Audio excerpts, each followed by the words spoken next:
Welcome to Project Recovery, a podcast about addiction, but more importantly, Josh, it's about recovery. Our podcast is brought to you by knowyourscript.org. Without those folks, we couldn't do this podcast. I suggest everybody stop by, especially if you have an upcoming doctor's appointment where you may be discussing pain management options. They have a great section on their website to help people figure out some questions to ask. Sometimes it's a little intimidating to talk to your doctor. You don't want to sound like a goober, so go by there. If you have, if you're like me and you found some old prescriptions in the house, you're not sure how to get rid of them or where to take them, they also have information on that. They have meetups occasionally where you can drop them off, and other locations around Salt Lake and Utah. So thanks so much to knowyourscript.org. I'm Dr. Matt. That's producer Josh. And Josh, we're missing somebody. Yeah, you called me earlier because you were locked out of the building, and I was like, well, what about... That's not part of it. I was locked out of the building, but that's true. We were missing Casey. Yeah, and I was like, well, where's Casey? And you're like, he's not here. And I was like, oh, I can't believe you forgot Casey. So Casey is, I think, doing something important like golfing in Pinehurst in North Carolina. So he's living a better life than we are here today, don't you think? He always does, though. No, it's amazing here in Salt Lake. He always does. Well, we'll have Casey back next week. But in the meantime, we have an awesome guest. I want to introduce a good friend of mine here in a few minutes, Dr. Howard Weeks. But before we get to Howard, I just drove in. We did a road trip to California over this last week, and I just drove in late last night. Can you believe it? I'm here and everything. You should have called in sick like Casey. I didn't have anything fun to do. But the truth is I wanted to bring something up because it was a little nostalgic for me. When I was a young kid, I grew up in Fullerton, California, until I moved to Utah at the ripe old age of 10, I think, or 11. But before that, we lived in Fullerton, and I had never taken my kids to see my old neighborhood. And so we were there to do Disneyland, but on Friday night we went there, and I got talking about like the neighborhood and how much it had changed. We went to the elementary school, and I had two really good friends that both lived right across the street from me, and the three of us ran around a lot together, Dave and Kim. And I realized as I was walking around Disneyland, I've talked to Kim recently, but Dave and Kim both developed serious drug addictions in their young adult life. And unfortunately, Dave passed away from an overdose, probably in his late 20s. And I had lost most touch with him. But Kim, my good, probably my better friend of the two, he did everything, sold everything, did several stints in prison, but now he's doing really well, except for guess what? He can't stop the nicotine. Oh, no. Yeah, the nicotine's got him, just like Casey. Don't tell Casey I said that. Yeah, I know. Dirty secrets. I know. But I thought that was interesting. The three of us, little guys, hanging out there. We all lived on the same street, across the street from each other. And two out of the three of us developed serious drug addictions. And I know that can happen to anybody. We've talked about on the show lots of times that drug addiction in general, is not a respecter of persons. It can grab anybody. It doesn't matter who you are. Mm-hmm. And so I was thinking, what if back in those days, this was the late 70s, early 80s, what if back in those days, Josh, yeah, I'm old. No, you're fine. But what if there was the message out there that there's out today where we try to encourage parents to talk to their kids about drugs and alcohol? That wasn't a thing back then. Right? There were no national campaigns. In fact, it was a dirty, like you said, it was a dirty secret. Drug and alcohol abuse was everywhere, still everywhere. But I think we have more of a conversation as a community now. That's definitely true. And I mean, I guess the biggest difference, I definitely wasn't alive back then, but shut up. I mean, I just feel like from what I get from the media that drugs were a little more like openly used, I guess. Well, on that same street, we had these folks that would sit out on their porch and smoke. I now know what they were smoking. As a kid, I didn't know what they were smoking. And they used to feed their poor bulldog Miller beer, is what I remember. The dog would chase us and fall down. And we thought it was funny. It's super sad, of course. But, I mean, I don't know. I wonder if Dave would still be here. I wonder if Kim would have avoided time in prison and big interruptions in his life. So I guess that little story from my history is just maybe encourage parents. It's uncomfortable. We got to talk to your kids about it. Yeah. Junior high kids, 6th, 7th graders, they're smoking weed now. Weeds everywhere. Alcohol too. So talk to your kids about it. Today, Josh, I'm super excited, and I'm sorry Casey isn't here, to meet my friend Howard Weeks. How you doing, Howard? I'm doing great, Matt. Thanks Howard for having Weeks me. is a doctor extraordinaire. He's the real deal. He's an MD psychiatrist who's taken a little time to visit with us today, and we've known each other a long time. Yeah, probably longer than Josh has been alive. Probably, yeah, about 16 years, 17 years, something like that. Yeah, Josh is pushing 20. But I really appreciate you coming on the show today. Unfortunately, I've never admitted this to you, but you started me on one of my addictions. Oh, yeah? Yeah. Comic books? Well, not just comic books, Hellboy. Ah, yes. Yeah, so I was already well down the comic book. But I remember going into your office when I was, I think you were a couple years ahead of me, and you were now an attending doctor, and I was a resident, and I walked in, and I looked on your shelf, and I'm like, oh, and I think you had to kick me out of the office. I was like thumbing through the Hellboy. So thanks to you for that. Actually, that's been a fun addiction. But it's good to have you here, formerly of the University of Utah. Now, tell us where you're working these days. Sure. So it's really great to be here, and I'm really excited about this conversation we're going to have. I was at the university for about 25 years. As you mentioned, I'm a psychiatrist. I'm actually a child and adolescent psychiatrist and adult psychiatrist. Tell everybody like how you become a psychiatrist, because I get this question a lot. People ask me as a psychologist, what's the difference between the two? Yeah. Well, I would say that psychologists are much smarter and better looking. Oh, especially because of how this interview is going to go. And my wife's a psychologist, so I have to be careful. Oh, nailed it! Right. So as a psychiatrist, I'm a medical doctor. So I went to medical school, right? And then I chose to go into a residency where you can choose like pediatrics, family practice, surgery, or psychiatry. And I chose to go into psychiatry. So then after your 4 years of medical school, you go into a residency. And that's anywhere from 4 to 6 years for psychiatry. Right. And if you specialize like I did in child and adolescent psychiatry, it's a little bit longer. Right. Okay. And I would say that oftentimes, you tell me if you think this is true, psychiatrists, when we treat the same sorts of things, mood disorders, anxiety disorders, things like that, we're heavy on the therapies, the talking therapies and behavioral therapies, things like that. And you guys do that, but you're also a little more heavy on the medical interventions. Right, because as medical doctors, we can prescribe medications. Right. And we work, in conjunction with admitting people to hospitals or treatment facilities. The psychiatry initially was rooted in therapy. So psychology and psychiatry really kind of started the same, but then there was a branch point. And oftentimes in modern medicine, a lot of psychiatrists do more what we call med management. But a lot of psychiatrists still are heavily involved in the therapy side and work very closely in like a multidisciplinary team with a psychologist or social worker or other therapist to really help try to provide the best care for their patients that they can. Yeah, and that's how we started working together at formerly Uni, now Huntsman Mental Health Institute. Yeah. And now you're at... So now I'm at Pathlight Mood and Anxiety Center. I'm the chief medical officer for them. And we don't have one in Salt Lake currently. Correct. But there may be down the road. Well, anything's always possible, Okay. right? We're a national company based out of Denver. We have 14 treatment centers across the country, currently in Colorado, Illinois, Maryland, Texas, and Washington. Okay. We also are part of Eating Recovery Center, which has another 15 centers across the country that focuses on eating disorders. And you were telling me they treat most of the eating disorders around the country. They do. They treat about 70% of the patients needing what we call intermediate level of care. So that's residential level of care and partial hospitalization and intensive outpatient. Yeah. Well, that's pretty cool. I didn't know about that.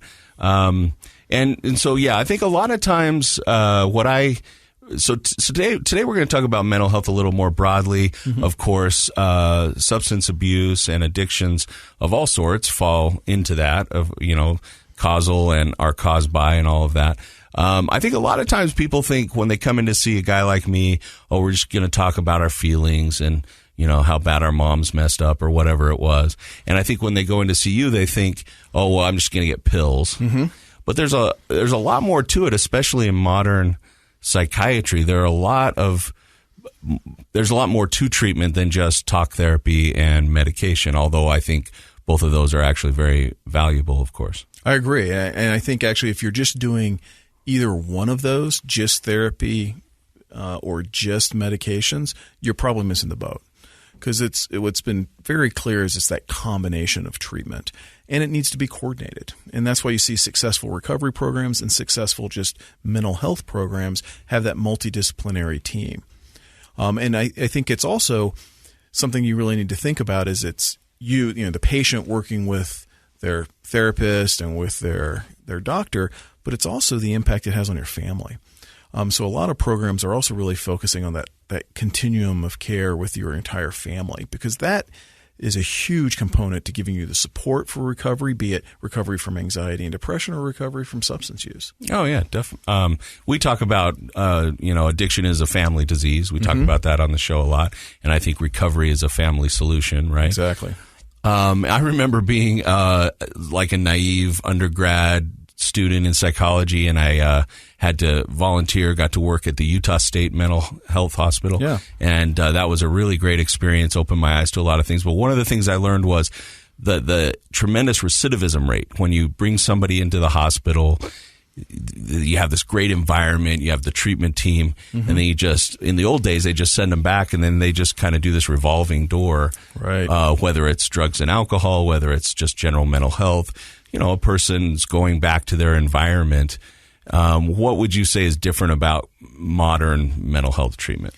Well, I think you've hit on actually what one of the challenges we have across the country is that a lot of systems are set up where that's really the only care people get. Acute inpatient for a very short period of time, and then back to outpatient. And you really need that intermediate service. And that's where that residential level of care, that partial hospitalization, that step down where you can spend more time with the patient and actually be able to do this work with the family and the true work with the patient to get through the comorbid issues that are there. And it takes a lot more time. And having a coordinated approach to that, I think, is key to getting people better. That's actually why I'm very excited about Pathlight, because that's what we focus on. We do residential, partial hospitalization, and IOP to bridge that gap. And here in Utah, what's actually really nice is we have actually two pretty big, amazing systems. We've got the University of Utah, the Huntsman Mental Health Institute. We have Intermountain Healthcare, and they have that full continuum of care for Utahns that need that help. Plus, we actually have a fairly robust public mental health system here with the county-based services for Medicaid, and we work together to try to kind of find the right spot for the patients. It's still fragmented. There's still challenges, but we have the opportunity to give the patients what they need. Yeah. Let's find out more about that and some treatments that people may not be aware of when we come back after this. You're listening to Project Recovery right here on KSL. Okay, we're back.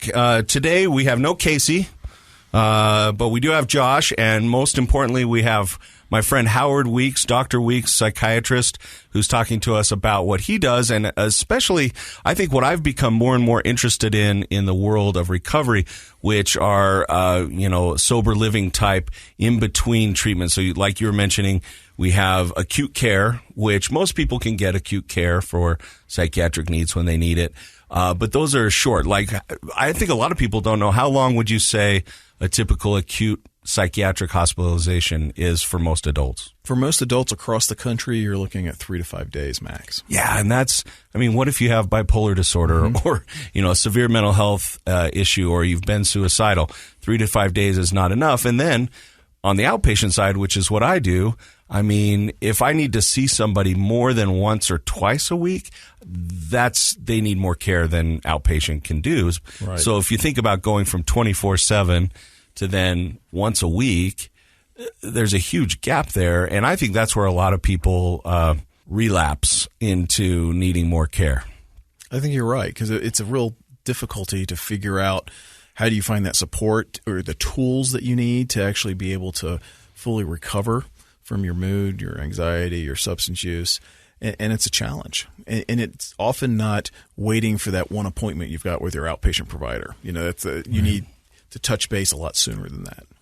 And what another thing I get a lot of questions about, and I do my best to answer, but since I don't provide these treatments, I give a very expert answer, of course. But you're the expert here to talk about. There are other treatments that people have been asking about. Let's start with ketamine. That's become really, what would you say, in the last 5 years, much more common and popular. We're trying to figure out protocols. Yeah. But on the street, it's called Special K. It's a drug that people abuse, right? Correct. And I think that's the challenge that we have in psychiatry and in medicine in general is for years we have not had significant breakthroughs in medications. I mean, we had the SSRIs, monoamine-based medications, Prozac, Zoloft. And those were phenomenal. They've been around forever. Great. They've been around. And we have new medications, but they're all basically the same. Slight variations, hit slightly different chemicals in your brain, but it's not a dramatic different process. And unfortunately, we know that sometimes up to 30% of patients don't respond to medications that we currently have. So there have been a lot of investigations and trying to figure out some new medicines. Ketamine is one that has gained a lot of popularity in the last 5 years. In fact, there's billboards everywhere, and people are offering ketamine in a lot of different ways, which sometimes is a little scary. I'll tell you, I'm a skeptical person when it comes to treatments. In fact, I remember when I was in graduate school and one of my trainer said, the art of therapy. And I just cringed because I want it to be scientific. Yeah. And there is an art to therapy, but we also really do rely on the science. And anytime something seems sort of flavor of the month, I get a little nervous. Sure. But what do you think about ketamine? And they're popping up. I mean, the University of Utah has a ketamine treatment clinic now. That is true. So there is good evidence-based care for mental health disorders. Ketamine is a tool, is a treatment option that has some good evidence-based care. It's limited, not as much as we know about other things like Prozac or Zoloft, or even things like electroconvulsive therapy or transcranial magnetic stimulation. But there are research studies that have gone on and true evidence in good randomized controlled trials, which is kind of our gold standard of how do we assess something's really good versus, Matt, you've had a really good experience. You went and got it and it works for you. Kind of like the case study sort of situation. Or even just the anecdotal of I heard it kind of worked. Yeah. And we're learning more about it. But these things are done in controlled environments. It's not where you go and just take it and like you mentioned, a lot of people abuse ketamine on the street or can. Yeah. This is not done in those same doses. It's not even delivered in that same way. So if a person came in for a ketamine treatment, what would it look like for them? So there's several different ways that ketamine's given. The FDA approved way is there's actually a drug called S-ketamine, Spravato is the brand name, and that's a nasal inhalation. But it's not where the doctor prescribes it and you take it home. It's prescribed and it has to be monitored in a doctor's office. So you go to the doctor's office, they get your drug out, you take a sniff of it, 1 to 2 snorts, depending on the dosing that the provider is trying to give you, and then you're observed for actually 2 hours. You have nursing staff there to to monitor blood pressure and make sure you're not having problems. And then they're watching to see, the effect from an antidepressant standpoint. You can also give ketamine off-label. So a lot of things we do in medicine is off-label, meaning there's not a particular drug company that's gotten FDA approval for a certain thing, especially in pediatrics. In fact, most antibiotics that we use, most drugs that we use in pediatrics are technically off-label because the drug companies haven't spent the millions of dollars to do studies to get FDA approval. So that's a standard way that we treat all illnesses in medicine. But for ketamine, what you see is those other ways are some people will actually still compound ketamine, just a different version basically than the FDA-approved version, and still give intranasal inhalation. There's also IV, intravenous I've had a few patients do the IV version. And that's the one that actually has a lot of research and studies behind it for many years. And that's right now kind of the standard, although the inhalation is becoming much more accepted and there's more and more data coming out. There's also some places that will do injections of ketamine. But again, these are all monitored at specific doses, and it's not the same that you would see when people are, raving or using it in an abusive manner. Right. We also use ketamine for chronic pain. So anesthesiologists and pain physicians will use ketamine. They use very different doses and different infusion times. But if you come to like University of Utah clinic where they do IV ketamine, it's basically about a 40-minute infusion. You're working with the physician who assesses you, decide that you actually have an illness that they can treat, meaning depression. And then do they usually want people to do like medication first, try other things before, or can you just, if you're really struggling with depression, come up and get it? Yeah, I think you can always go and talk to a ketamine provider about that. I mean, most patients that make it to seeing a psychiatrist have probably already tried something, either medications or therapy. It's rare that I would ever see someone that has never tried anything. Does it mean you can't go and seek kind of those, what we call neuropsychiatric interventional services, things like TMS, ketamine, ECT, without having gone through those steps? No. You can, but that'd be uncommon, can, but it's right? a little more uncommon. These are more the treatment refractory. They've tried kind of the more standard approaches, and now they're needing that kind of next level care. Okay. Let's move on to, I think ketamine's a lot of questions on that. What about TMS? I'm not sure people know much about that. So there's two kind of classic ways of treating people with treatment-resistant mood disorders, patients that have failed like traditional therapy or medication management. And that's been electroconvulsive therapy and TMS, or transcranial magnetic stimulation. TMS has been FDA approved in the United States since about 2009. And what it involves is taking a MRI strength magnet, and you put a coil on the outside of your skull, just kind of rest up against it. It's in this area called the dorsolateral prefrontal cortex, but it's basically kind of favorite prefrontal right in cortex. the front of your head. Okay? Yeah. And it stimulates that magnetic field, turns on and off really fast. That's how an MRI works. When you go in, you hear the banging, and the magnetic field's going on and off. And a magnetic field that is going on and off really fast will cause a conductive field in a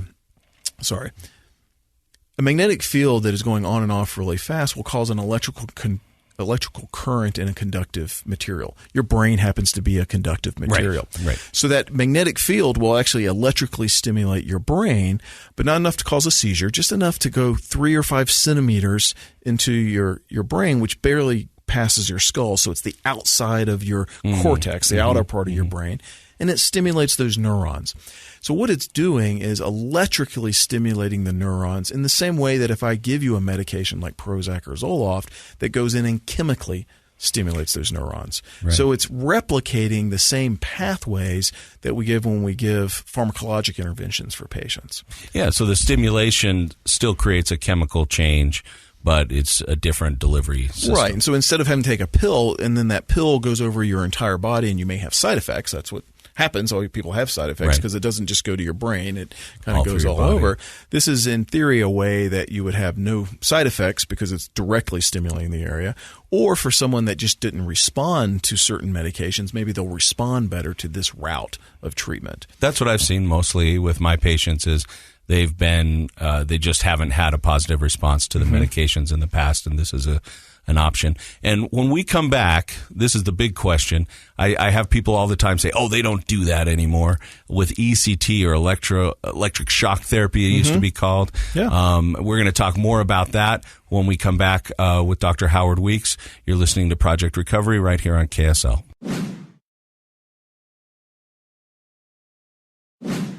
All right, we're back with Dr. Howard Weeks. We're talking about I don't know if we'd call them alternative therapies necessarily, treatments. They are a little different than what people typically think of as just your Prozac medication type treatments or talk therapy, cognitive therapy. We've been talking about ketamine and transcranial magnetic stimulation, TMS. I don't know if you remember this, but back in the day, I've had this for a long time. In my office, I have a turn-of-the-century home electric shock machine. Yeah. And it comes in this really neat wooden box that like they made everything 120 years ago. And it has, some of them have a crank handle, and they create static electricity. Mine came with these gigantic batteries, which I think altogether might be sort of a 9-volt experience. They used to believe that, and there were handles, and you'd flip it up the switch. It's very cool, and it would shock you at home. And so back then, electricity being fairly new, they thought it could cure everything. It was one of those panaceas for anything that ails you. You can shock yourself out of it. We know that isn't true, and so now they're just sort of novelty things. But the reality is our brains do work on electricity and chemical transmission, and so it makes sense that with modern technology, we'd be looking into increasingly various ways to use both electrical interventions and chemical interventions to help, whether it's pain management or mood or anxiety or other sorts of issues. And so ECT, when I bring that up occasionally, I'll have people say, oh, they don't still do that, because I think their only knowledge of it might be One Flew Over the Cuckoo's Nest movie or something Hollywood like that. But the truth is, I've seen you do ECT treatments with patients, and there are some side effects, but it's an increasing science. And so tell us, like, what kind of patient would go in for ECT or TMS, and then what would the experience be like? Because I think a lot of people don't even know it's still practiced. Yeah. So let's step back for a second and say, so ECT has actually been around for a long time. It was actually kind of proven and shown to be effective in the 1930s. And at that time, we had no treatment for any psychiatric illness at all. No medications. No medications. Yep. And really, it was a lot of kind of what we would now consider very weird treatment ideas, the cold baths to try to induce people to pop out of their psychosis or things like that. And what they found with ECT, it was very effective, worked really well, and patients actually tolerated it really well. But initially in the 1930s, they didn't have general anesthesia. But then by the 1950s, when ECT really took off, we had general anesthesia. So the way ECT has always really been done is someone is put under anesthesia just like you're going to have surgery to have your hernia repaired or your gallbladder taken out. So you don't feel any pain. And then the psychiatrist attached a big rubber band and 2 discs above your eyes or to the side of your head, depending on the placement they're going to do, and they deliver a stimulation. That stimulation is enough to light like a 100-watt light bulb for half a second to a second. Oh, so very little stimulation, because your brain is in this constant state of balance. So it doesn't take a whole lot to cause you to have a seizure. That's why if someone hits their head or gets in a wreck or something, they may have a seizure because your brain's kind of sensitive. Yeah. But that little stimulus will then cause you to have a generalized tonic-clonic seizure. But because you're under anesthesia, you don't move. You just lay pretty much still. Oftentimes we'll put a blood pressure cuff up on your hand or your foot to keep the muscle paralyzing medicine that we use with anesthesia not in it, so I can see the hand or see the foot move, so I can see how good of a seizure you have. Okay. And then the patient wakes up after about 15, 20 minutes. Just kind of like if you've ever seen someone that has epilepsy, when they have a seizure, they're kind of confused and groggy for 15 to 45 minutes as they kind of wake up from that. And that's the same thing with ECT. With ECT, it's not just one treatment. Unfortunately, you have to do a series of treatments, typically 10 to 12, to get you over an acute episode of like severe depression or psychosis. ECT is used for the severe illnesses, for patients that are suicidal, hospitalized and can't function, medications aren't working. That's kind of it used to be viewed as the treatment of last resort. It's not the treatment of last resort. It's just the treatment for someone that's not responding to kind of less interventional treatments. And that's what I remember. So a long time ago, 16 years ago, a long time ago, there was, when I worked in the hospital directly more often, there was a patient that was what we would call sort of catatonic. Right. So meaning not moving, kind of stuck and frozen, doesn't respond to you when you try to talk to them. So very severe depression, right? Just wasn't functional. Medications weren't helpful. And as I followed him through, I believe you and a couple other docs were doing the ECT treatments, I was amazed at the transformation. This kid, he was a young adult, became himself again. Right. Honestly, it was one of those training moments for me where I was like just blown away that this treatment could do a 180 for a person. Right. And that's what's really exciting and nice about ECT is you can take sometimes the sickest patients and get them well the fastest. Now, there are side effects with ECT. There's a risk when you have anesthesia, although the risk of dying or having a complication with ECT is basically the risk of just undergoing anesthesia. And we do anesthesia for millions of cases across the country for everything, hernia, tonsils. Not to take it lightly, but it happens all the time. Right. But there's also a potential for memory confusion. And that's real, and that's something that you have to talk to a patient. And that's a study I've done in the past is we're tracking. I think what we discovered was a formation of new memories is interrupted. So you don't really lose knowledge of who you were. Correct. But during those weeks of treatment, you're losing a little bit of formation of new memory. Yeah, the analogy that I give patients is saying, if you're on your computer and you're typing in a Word document and you haven't saved that to the hard drive, and if I come by and flip the switch on your computer and turn it on and off, you just lost everything you had in your Word document. And your brain's kind of like that with memories. It takes 2 to 3 days to form a good long-term memory.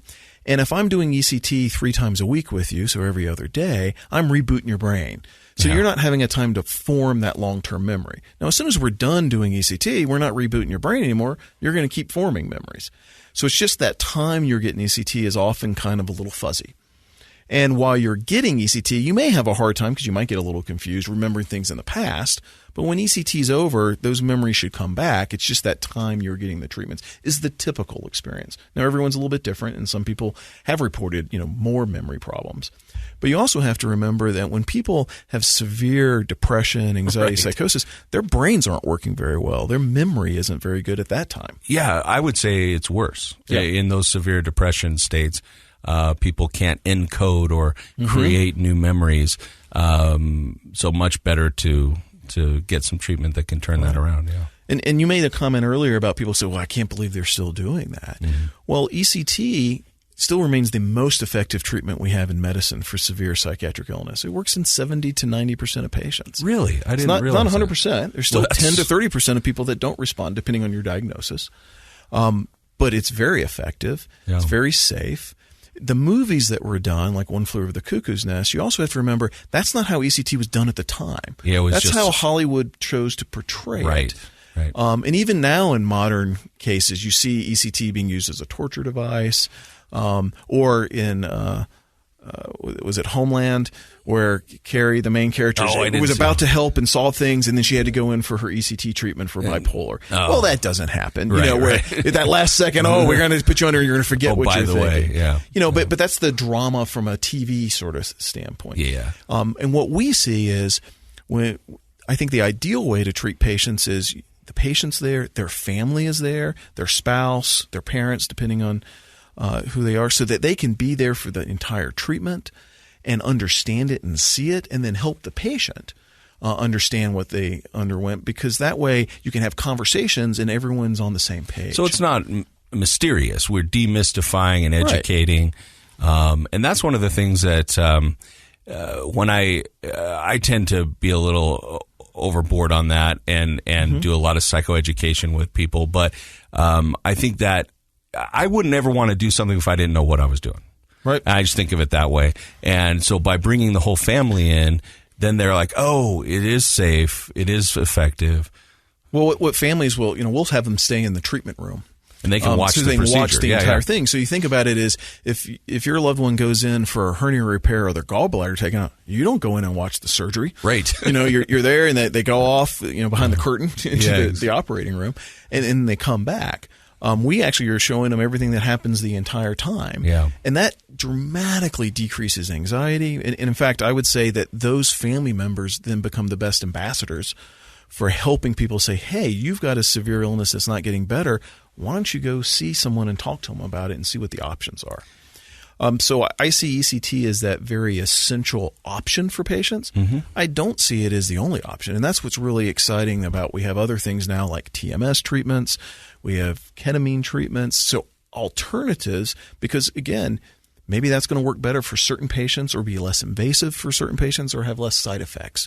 So the more tools that we can have gives our providers a much better opportunity to help people get through their recovery. Why do you think people don't know about these as much? I mean, you and I know about it, but what Right. about everybody else? I think it's been interesting. There has been such a stigma against, well, one, mental illness, just to begin with. Yeah, I mean, huge. Back before in the 30s and the 50s, it was kind of like cancer was the bad thing. No one ever talked about it. It was the C word. Right. And we've gotten over that, right? Everyone thinks about cancer. We Right. think about breast cancer awareness and just, we have the Huntsman Mental Health Institute here in Every time I have a Utah. cough, I think I have it. Right. and it's not viewed as a negative thing Yeah, it's not a or stigma a personality anymore. Yeah. thing that you got cancer. It's like you have a medical illness. Mental health is exactly the same Right. way. But we tend to view that, especially substance abuse, as a lack of will. Mm-hmm. Whereas we know there's biologic underpinnings. There are behaviors that come along with those illnesses that And cause that's a what lot of people disruption. see. So, and that's what people and that's all they see. think there is. Right. So then they think, well, that's a choice and a behavior you're making. So we have a huge way to go with the behavioral health, mental health destigmatization. But that's why I think we don't hear about a lot of things because, one, people don't talk about it. Right. Now, with the pandemic, we're actually hearing a lot more talk about mental health and recognition of taking care of yourself. But we still have a long way to go to say, well, what are the right treatments? At least people, I think, now think about suicide prevention lines. They Right. think about going in and doing talk therapy and at least talking to their primary care provider or their psychiatric provider for medications, and they're more open to that. But until you get to those providers, like the psychiatrist and the mental health experts, you may not hear about things like ECT or TMS or even ketamine. Although ketamine, I think, is kind of done that jump because of the need to advertise for it. Yeah, and yeah. it's not most insurances weren't covering ketamine for many years, so it was a fee-for-service thing. So it became a business opportunity. Yeah. So that did get the word out in ways that may have hampered us, I think, to a degree in the mental health field, because sometimes that puts things a little more on that. Is it a little too dicey? Oh, for sure. So you mentioned COVID. Before we wrap up, I want to get your take on COVID because we've talked a lot on this show about how COVID has created sort of a wave. The next pandemic is sort of a mental health crisis. But you just mentioned maybe a couple positive things have come out of COVID. Is that what you're saying? No, well, mental health wise, I do think there's at least over these last several years that has coincided with the pandemic, there is more discussion about mental health and more recognition. I think the pandemic has worsened our mental health pandemic because the reality is we have one in the United States. We have so many patients that are suffering from depression, anxiety, opioid, substance abuse, and only a fraction of them are getting the care. The number one reason people call in sick to work is mental health, not physical illness. Right. And from an insurance, I used to work for an insurance company. I was the chief medical officer. And I can tell you, insurance companies care about this tremendously because we know that it's expensive to take care of medical aspects. Mm-hmm. But patients with comorbid mental health, mood, depression, anxiety, substance abuse, their medical cost is multiple times more than someone without. Oh, definitely. So if we can treat people holistically, treat their psychiatric illness and their medical illness, it actually saves money for society. And then that we can have more money to invest in other services, right, for other patients. Yeah. I think one of the things that I would love to see become just very commonplace in the workforce is that there isn't really a distinguishing factor between taking a day off for physical health and mental health, and then having a protocol or teach people what do you do. Just staying home and eating a donut and watching Netflix, that might get you out of work for the day, but it didn't do anything to help your mental health. Right. And if you're depressed, do we know where to go for services and how to, I would love that. I think one of the things with the COVID pandemic is since everybody sort of pretty much is going through the same thing, that's why the discussion has been a little bit more out there on mental health because so many people are experiencing the same stay home, try to work, out of a job, run a business, all those kind of pressures. Everybody can relate. And now all of a sudden people are like, it's a little bit more okay to talk about feeling depressed or anxious or worried. Yeah. And I also like to think that we've seen the explosion in virtual care and people are getting more comfortable with Zooming. That now there's more improvement in access. It's still a challenge. It's by no means fixed, but it's another lever that we didn't have to pull before, and now we have access to I've said on the show, I was a horrible skeptic about how effective cognitive behavioral therapy would be on a screen, and I have been proven wrong gladly. I'm so thankful that we have it, because now we have people that normally would have to rearrange their whole day to come in for a 1-hour session. I have a lot of students who stay in school, go into the counselor's office, have their appointment with me, go right back to class. Right. So the that technology saved the parent from going to pick them up and taking time off of work. Take time off work. Saved the kid from missing that extra travel time. Yep. I have patients that I've been able to do a lot more follow-ups with patients in my practice because they can step out, step out to their car on their lunch break and have a visit with me, or if they're at home, they can step into another room, and it's so much more efficient. Yeah. There are still things I like to do in person, and at times that's important, but virtual has made it much better to be able to follow up and check in, and I think improved care dramatically. Yeah, I think the access is big, and especially with mental health, it helps overcome the stigma, because you just have so much more access available to you anywhere you are, work or home or whatever. And it gives you the ability to extend that care. So one of the things we've done at Pathlight is developed a virtual IOP, intensive outpatient program. And we've seen a dramatic improvement in attendance because, again, it's less friction for someone to get there. Oh, yeah. And they can, if they're going from a center that they had to travel to get that residential or day treatment level of care, but then they live 20 miles away.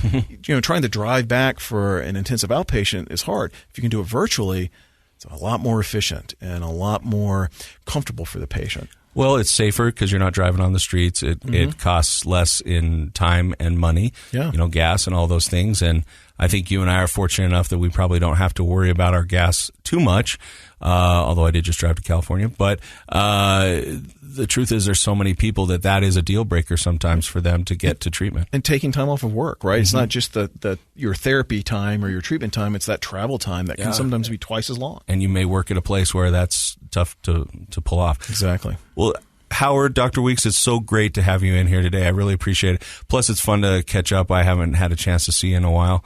Tell us one more time about Pathlight, and if people wanted to find out more about it, where would they go? Sure. So Pathlight is a treatment center that helps focus on mood, anxiety, trauma, OCD. We provide residential, partial hospitalization, and intensive outpatient level of care. We can be found at pathlightbh.com. And we'll be happy to help anyone that is looking for services and needing help. Okay.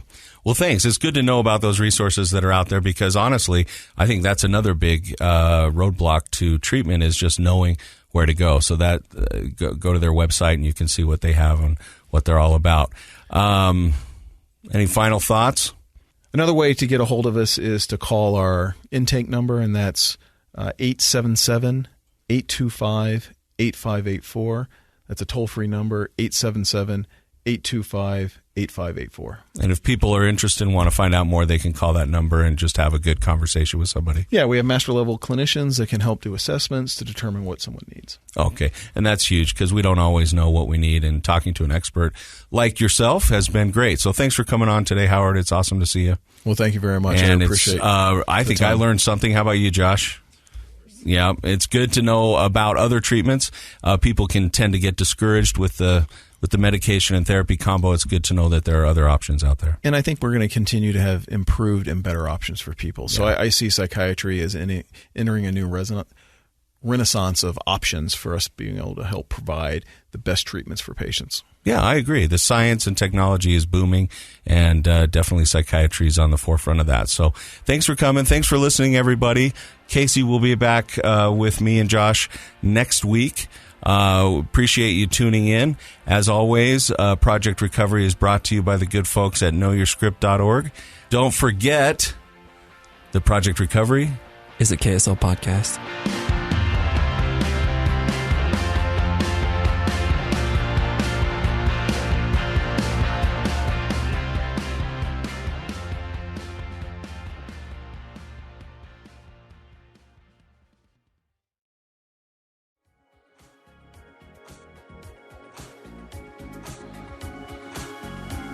The contents of this program are for informational purposes only. The program is not intended to be a substitute for professional medical advice, diagnosis, or treatment. Always seek the advice of your physician, licensed therapist, or other qualified health provider with any questions you may have regarding a medical condition. Never disregard professional medical advice or delay in seeking it because of something you've heard on this program. KSL does not recommend or endorse any specific tests, physicians, products, procedures, opinions, or other information that may be mentioned on the program. Reliance on any information provided on the program is solely at your own risk.